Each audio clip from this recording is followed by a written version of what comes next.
로봇 소프트웨어 개발 기사 필기, 핵심만 확실하게 아맞다 아카데미입니다. 로봇 몸속 수십 개의 부품이 고작선 두 가닥을 어떻게 안 엉키고 나눠 쓸까요? 급한 명령이 먼저 통과하는 그 규칙을 지금 열어봅니다. 로봇의 몸속을 열어보면 모터와 센서, 제어기 수십 개가 빽빽하게 들어차 있습니다. 그리고 이 부품들은 저마다 강한 정의 잡음을 내뿜죠. 그런데 이 많은 장치가 고작 전선 두 가닥을 함께 나눠 쓰면서도 서로의 신호를 뭉개지 않고 심지어 급한 명령을 먼저 통과시킵니다. 수십 개의 장치가 잡음 속에서 한 줄을 어떻게 나눠 쓰는지 그 첫 번째 통신 언어부터 열어보겠습니다. 오래된 공장의 방송망을 떠올려 봅시다. 여러 부서가 하나의 스피커 라인을 함께 쓰고 평소에는 순서대로 안내가 흘러나오지만 비상 상황이 생기면 긴급 방송이 다른 안내를 끊고 먼저 나가야 합니다. 로봇 내부의 통신망도 이와 똑같습니다. 만약 부품마다 1대1 전용선을 따로 깔면 배선은 폭발적으로 늘어나고 무게와 고장 지점도 함께 늘어나죠.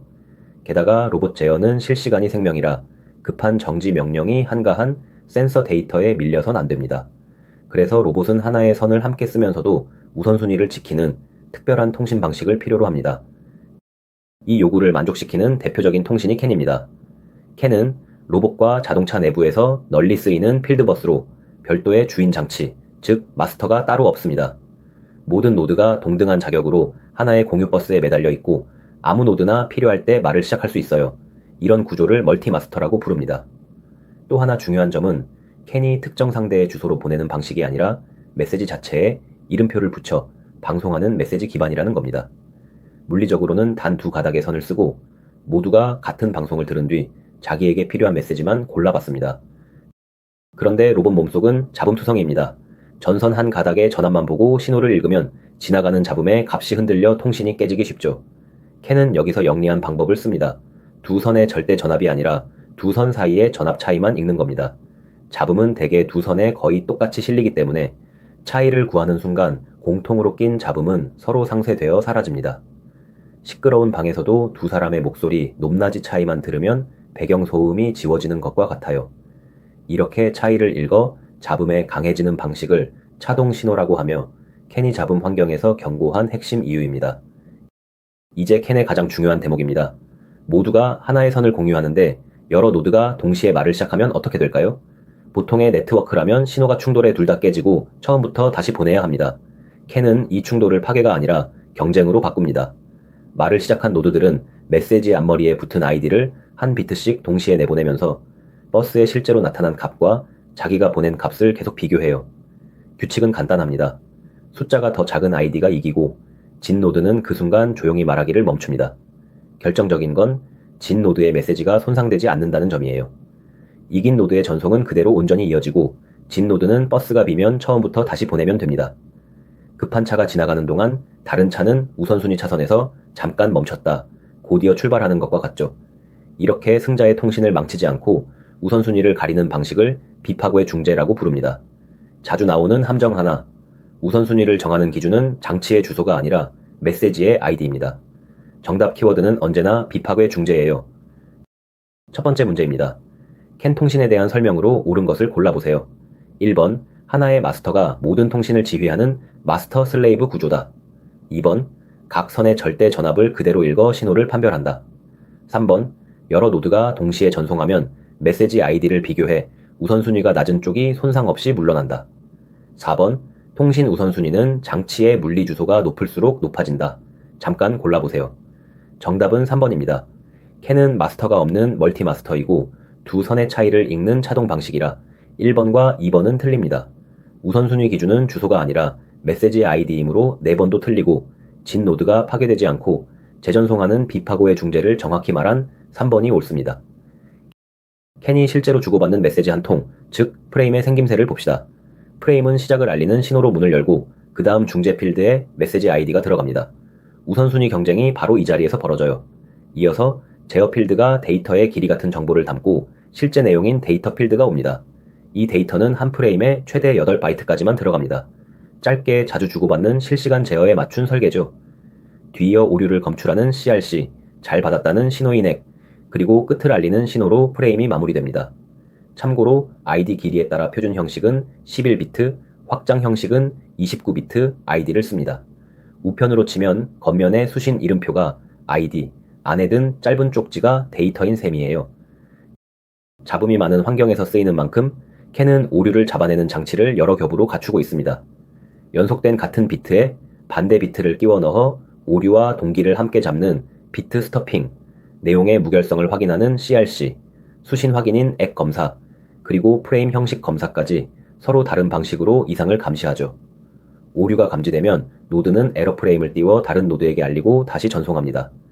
여기에 더해 각 노드는 자신이 일으킨 오류를 세는 카운터를 둡니다. 처음에는 정상적으로 통신하는 에러 액티브 상태이지만 오류가 계속 쌓이면 발언을 삼가는 에러 패시브로 내려가고, 그래도 오류가 멈추지 않으면 스스로 버스에서 완전히 빠지는 버스 오프 상태가 됩니다. 고장난 한 노드가 버스 전체를 계속 어지럽히지 않도록 문제아를 스스로 격리하는 안전장치라고 이해하면 됩니다. 두 번째 문제입니다. 캔의 프레임 구조와 오류 처리에 대한 설명으로 옳은 것을 고르세요. 1번, 오류가 심하게 누적된 노드는 버스 오프 상태가 되어 버스에서 스스로 빠진다. 2번, 하나의 데이터 프레임은 데이터 필드에 최대 64바이트까지 담을 수 있다. 3번, 캔은 CRC 하나에만 의존해 오류를 검출한다. 4번, 표준 형식과 확장 형식 모두 ID 길이는 8비트로 동일하다. 잠깐 골라보세요. 정답은 1번입니다. 오류가 계속 쌓이면 에러 패시브를 거쳐 버스 오프로 스스로 격리되므로 1번이 옳습니다. 클래식 캔의 데이터는 최대 8바이트라 2번이 틀립니다. 오류 검출은 CRC뿐 아니라 비트 스터핑과 액, 프레임 검사가 함께 쓰이므로 3번도 틀리고, ID는 표준 11비트와 확장 29비트로 나뉘므로 4번도 틀립니다. 지금까지 본 캔은 로봇 몸속에서 빠르고 실시간으로 동작하는 내부 전용 통신입니다. 그런데 상황을 바꿔봅시다. 손톱만 한 배터리로 겨우 동작하는 작은 센서 노드가 인터넷 너머의 서버와 이야기를 나눠야 한다면 어떨까요? 우리가 흔히 쓰는 웹통신인 HTTP는 TCP 위에서 연결을 맺고 유지하며 많은 데이터를 주고받습니다. 성능 좋은 컴퓨터에는 문제없지만 메모리도 전력도 빠듯한 초소형 장치에는 지나치게 무겁죠. 그래서 필요한 것이 웹의 방식은 그대로 담되 몸집을 극단적으로 줄인 가벼운 웹통신입니다. 그 가벼운 웹이 바로 코웹입니다.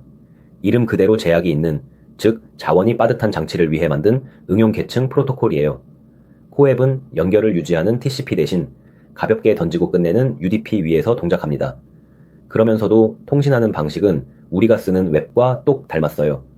정해진 주소로 자원을 가리키고 읽고 만들고 바꾸고 지우는 정해진 동작으로 그 자원을 다룹니다. 이렇게 자원을 정해진 동작으로 다루는 방식을 REST 방식이라고 불러요. 쉽게 말해 코웹은 HTTP를 극단적으로 가볍게 만든 겁니다. 서명까지 받는 무거운 등기 소포 대신 필요한 내용만 적어 가볍게 보내는 엽서 한 장에 비유할 수 있어요. 다만 UDP는 편지를 던져놓고 도착했는지 확인해주지 않습니다. 가벼운 대신 신뢰성이 없는 셈이죠. 그래서 코웹은 필요한 최소한의 신뢰성만 스스로 얹습니다. 방법은 메시지 종류를 나누는 거예요. 반드시 도착을 확인받아야 하는 중요한 메시지는 확인형으로 보내고, 받은 쪽은 잘 받았다는 액 응답을 돌려줍니다. 반대로 잃어버려도 괜찮은 가벼운 메시지는 비확인형으로 보내 확인을 요구하지 않죠. 확인이 필요한 등기와 굳이 확인이 필요 없는 일반 우편을 골라 쓰는 것과 같습니다. 여기서 자주 나오는 함정, 코웹은 TCP가 아니라 UDP 기반이며 신뢰성은 이 확인형과 비확인형 메시지로 스스로 조절한다는 점을 기억해야 합니다. 코웹은 가벼움을 위해 세부까지 다듬어져 있습니다. 헤더는 고정량 4바이트로 아주 작고 메시지 아이디와 토큰으로 어떤 응답이 어떤 요청에 대한 것인지 맞춥니다. 특히 유용한 기능이 관찰 등록이에요. 특정 자원을 한번 관찰 등록해두면 그 값이 바뀔 때마다 서버가 알아서 갱신을 보내줍니다. 매번 다시 물어볼 필요 없이 변화만 통보받는 거죠. 또 한 번에 담기 어려운 큰 데이터는 블록 단위로 나눠 주고받고, 보안이 필요하면 UDP 환경에 맞춘 DTLS로 통신을 암호화합니다. 무거운 HTTP의 기능성은 살리되 초소형 장치가 감당할 만큼 가볍게 압축한 통신이라고 정리할 수 있어요. 세 번째 문제입니다. 코웹에 대한 설명으로 옳은 것을 고르세요. 1번, 연결 지향인 TCP 위에서 동작한다. 2번, 웹과 달리 자원을 다루는 REST 방식을 쓰지 않는다. 3번, 모든 메시지가 반드시 확인 응답을 받아야 하며 확인 없는 전송은 불가능하다. 4번, 자원이 제약된 장치를 위해 UDP 위에서 동작하는 경량 REST 프로토콜이다. 잠깐 골라보세요. 정답은 4번입니다. 코웹은 TCP가 아니라 UDP 위에서 동작하므로 1번이 틀리고, 정해진 동작으로 자원을 다루는 REST 방식을 쓰므로 2번도 틀립니다. 확인이 필요 없는 비확인형 메시지도 있으므로 3번 역시 틀리며 제약 장치를 위한 UDP 기반 경량 REST 프로토콜이라고 정확히 말한 4번이 옳습니다. 이제 새 통신을 나란히 놓고 구분해 봅시다. 기준은 두 가지, 무엇을 타고 가는지와 어떤 방식으로 대화하는지입니다. 코앱은 UDP 위에서 동작하고 요청과 응답을 주고받는 REST 방식이며 제약 장치에 맞게 가볍습니다. HTTP는 TCP 위에서 동작하고 마찬가지로 요청과 응답 방식이지만 상대적으로 무겁죠. MQTT는 TCP 위에서 동작하되 대화 방식이 다릅니다. 보내는 쪽과 받는 쪽이 직접 마주하지 않고 가운데 브로커를 두고 발행과 구독으로 주고받는 발행 구독 방식이에요. 다수의 장치가 상태를 지속적으로 알리는 원격 텔레메트리에 잘 맞습니다. 결국 셋을 가르는 열쇠는 무엇을 타고 가느냐와 요청 응답이냐 발행 구독이냐입니다. 네 번째 문제입니다. 세 프로토콜의 비교로 옳은 것을 고르세요. 1번 코앱과 MQTT는 모두 TCP 위에서 동작한다. 2번 MQTT는 브로커를 통한 발행 구독 방식이고 코앱은 요청 응답 방식이다. 3번 HTTP만 요청 응답이고 코앱과 MQTT는 둘 다 발행 구독이다. 4번 세 프로토콜 모두 요청 응답 방식으로만 통신한다. 잠깐 골라보세요. 정답은 2번입니다. 코앱은 UDP, MQTT는 TCP를 쓰므로 1번이 틀리고 발행 구독은 MQTT의 특징이지 코앱은 요청 응답이라 3번과 4번도 틀립니다. MQTT는 브로커 기반 발행 구독, 코앱은 요청 응답이라고 정확히 짚은 2번이 옳습니다. 그렇다면 로봇 하나를 놓고 볼 때 이 통신들이 각각 어디에 자리 잡는지 정리해 봅시다. 캔은 로봇의 몸속에 들어가 모터와 센서와 제어기 사이의 실시간 제어를 담당하는 내부 신경망 역할을 합니다. 빠르고 잡음에 강해야 하는 안쪽 배선이죠. 코앱은 로봇이나 센서 노드가 가벼운 사물 인터넷 장치 또는 서버와 요청 응답으로 소통할 때 쓰입니다. 필요한 값을 묻고 답하는 바깥을 향한 가벼운 창구예요. MQTT는 여러 로봇의 상태를 원격에서 지속적으로 수집하는 상황, 즉 발행 구독으로 상태를 흘려보내는 텔레메트리에 어울립니다. 같은 로봇 안에서도 안쪽 실시간 제어, 바깥과의 요청 응답, 원격 상태 보고가 서로 다른 통신을 부르는 겁니다. 시험에 바로 나오는 핵심을 빠르게 짚겠습니다. 하나, 캔은 두 선의 차이를 읽는 차동 신호로 잡음에 강합니다. 둘, 캔의 충돌 처리는 비파고의 중재이고 우선순위 기준은 장치 주소가 아니라 메시지 아이디이며 값이 작은 아이디가 이깁니다. 셋, 캔은 오류가 쌓이면 에러 패시브를 거쳐 버스 오프로 스스로 격리됩니다. 넷, 코앱은 UDP 기반 경량 REST 방식이고 신뢰성은 확인형과 비확인형으로 조절합니다. 다섯, MQTT는 TCP 위에서 브로커를 두고 발행 구독으로 동작합니다. 이 5문장이 이번 편의 뼈대예요. 마지막 문제입니다. 캔, 코앱, MQTT에 대한 설명으로 옳은 것을 고르세요. 1번, 캔은 메시지 아이디로 우선순위를 가리는 비파고의 중재를 사용하고 코앱은 UDP 기반의 경량 REST 프로토콜이다. 2번, 캔의 우선순위는 장치의 물리 주소로 정해지고 코앱은 TCP 위에서 동작한다. 3번, 코앱은 브로커를 통한 발행 구독 방식이고 MQTT는 요청 응답 방식이다. 4번, 캔은 두 선의 절대 전압을 읽어 신호를 판별하고 MQTT는 UDP를 사용한다. 잠깐 골라보세요. 정답은 1번입니다. 캔은 메시지 아이디 기반 비파고의 중재, 코앱은 UDP 기반 경량 REST로 둘 다 정확함으로 1번이 옳습니다. 2번은 우선순위 기준을 주소로, 코앱을 TCP로 잘못 말했습니다. 3번은 발행 구독과 요청 응답을 코앱과 MQTT에 뒤바꿔 붙였고 4번은 캔을 차동이 아닌 절대 전압으로 MQTT를 TCP가 아닌 UDP로 잘못 말했습니다. 세 줄로 정리하겠습니다. 첫째, 캔은 로봇 몸속의 잡음에 강한 실시간 제어망으로 차동 신호와 비파고의 중재가 핵심입니다. 둘째, 코앱은 자원이 제약된 장치를 위한 가벼운 외부로 UDP 위에서 REST 방식으로 동작합니다. 셋째, 안쪽 실시간 제어냐, 바깥과의 요청 응답이냐, 원격 상태 보고냐에 따라 캔과 코앱과 MQTT 중 상황에 맞는 통신 언어를 골랐습니다. 여러분의 구독과 좋아요는 다음 학습 영상을 만드는 힘이 됩니다. 아마따 아카데미가 합격까지 함께하겠습니다.